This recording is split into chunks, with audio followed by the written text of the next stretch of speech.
लोकतांत्रिक समाजवादी पार्टी नेपाल के जलेसर नगर पालिका वार्ड नंबर 4 सुगा भवानी पट्टी के वार्ड अध्यक्ष रह चुकल नेपाल में सबसे कम उम्र के वार्ड अध्यक्ष रूप में परिचित सहयोगी विकास प्रेमी जुझारू युवा नेता लोकेंद्र लाल कर्ण जी के फिर सही बेर के चुनाव में भाग ल अपन जनता के सेवा करा आ नमूना वार्डा के रूप में बनावक लेल आगू आयलेस, जिनकर चुनाव चिन्ह साइकिल छाप जी साइकिल छाप में अपन अमूल्य मत द युवा नेता लोकेंद्र जी के विजय बनावी।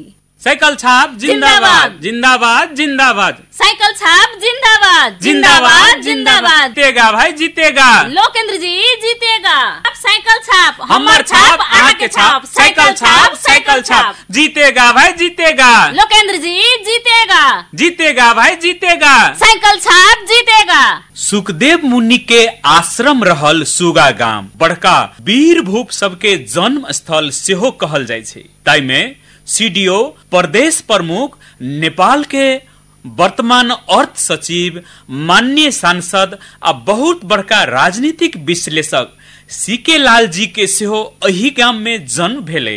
युवा नेता लोकेंद्र जी के बात करल जाए तो मधेश आंदोलन 2062-63 में बहुत बड़का योगदान रहल अछि। महोत्तरी जिला में जनता सबके समस्या के अपन समस्या बुझैत जनता के घर में पहुंच हरदम सहयोगी भावना से प्रस्तुत होइत अछि। विद्यार्थी के जिला अध्यक्ष के रूप में नीक काज कर अपन छाप छोड़ना अछि। महिला सबके लेल सेहो अपन वार्ड में बहुत रास सीप मूलक तालीम सब करेन अछि। जेना शिक्षा के बात करल जाए तो एहि वार्ड में 2टा स्कूल पड़ै छै, एकटा प्राबी मुसहरपट्टी में आ दोसर सुगा उच्च मावी। एकटा नमूना के रूप में रहितो सरकार द्वारा नमूना घोषणा नहीं केना अछि। स्वास्थ्य क्षेत्र में सेहो बहुत निक काज केना अछि। तै दुआरे नेपाल में सबसे कम उम्र के वार्ड अध्यक्ष के रूप में रहल लोकेंद्र जी के चुनाव चिन्ह साइकिल छाप में भारी से भारी मत द विजय बनावी, जे आवा वाला दिन में सेहो अपन ऊर्जा जोश जागर जनता के सेवा आ विकास निर्माण के काज में लागल रहथिन। साइकिल छाप जिंदाबाद जिंदाबाद जिंदाबाद। साइकिल छाप जिंदाबाद जिंदाबाद जिंदाबाद। जीतेगा भाई जीतेगा, लोकेंद्र जी जीतेगा। साइकिल छाप हमर छाप आके छाप, साइकिल छाप साइकिल छाप। जीतेगा भाई जीतेगा, लोकेंद्र जी जीतेगा। सुखदेव मुनि के आश्रम रहल सुगा गाम में पहिने चारों कात थाले थाल रहे। लोकेंद्र जी के जितला के बाद गाम में मूल सड़क आ गली मिलाकर 36टा से बेसी ढलान के काज भेल अछि। हमर सबके युवा नेता लोकेंद्र लाल कर्ण जी कोरोना काल में 4 नंबर वार्ड के जनता के राहत वितरण केने छल। तहिना ठाम ठाम में टावर लाइट जडान केना अछि। सुगा मुसहरपट्टी में आ गाम के प्रत्येक बिजली के पोल में एलईडी बॉल सेहो जड़ान केना अछि। शहरी विकास के जे 3 किलोमीटर के सड़क निर्माण होइत छल, ओहि सड़क के आधा काम पूरा भ गेल य आ आधा काम शुरू य। लेकिन 5टा मुद्दा पड़ला के बावजूदो हमर सबके युवा नेता लोकेंद्र लाल कर्ण जी के प्रयास से काम एकदम आगाड़ी बढ़ रहल य।